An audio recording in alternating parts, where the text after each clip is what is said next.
भगवत गीता से पूछोगे परमेश्वर कौन है तो जवाब मिलेगा कि श्री कृष्ण ही परमेश्वर है। और वहाँ आपको संत सूरदास जी, मीराबाई जैसे महान संत मिलेंगे जिन्होंने कृष्ण भक्ति में उस परम तत्व को प्राप्त कर लिया। आप शिव पुराण से पूछोगे कि परमेश्वर कौन है तो जवाब मिलेगा कि शिव ही परम तत्व है। और वहाँ आपको ऋषि मार्कंडेय जैसे महान ऋषि योगी ज्ञानी मिलेंगे जो कि परम शिव भक्त हैं। कुरान कहती है कि खुदा सबसे बड़ा है। और वहाँ आपको फरीद जी जैसे महान सूफी संत मिलेंगे जिन्होंने अल्लाह अल्लाह की धुन से उस परम तत्व को प्राप्त कर लिया। और गुरबानी भी आपको एक ओंकार का उपदेश देती है। तो सवाल है कि इनमें से सही कौन है और गलत कौन है।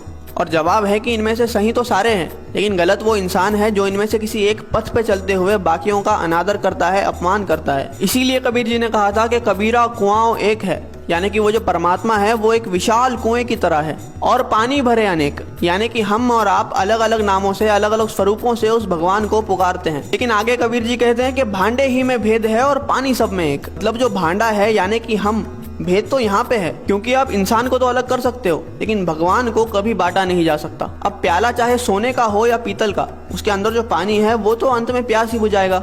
लेकिन अगर हम इस बात पे लड़ने लग जाए कि किसका प्याला ज्यादा बेहतर है तो ना हम पानी पी पाएंगे और ना ही अपनी प्यास बुझा पाएंगे। जैसे दुनिया में हर जगह पे अलग अलग भोजन खाया जाता है, लेकिन हम कभी भी किसी और से जाकर इस बात पे तो नहीं लड़ते कि आप हमारी तरह भोजन क्यों नहीं करते, क्योंकि हमें पता है कि चाहे भोजन अलग अलग है लेकिन उसकी भूख और हमारी भूख एक जैसी है।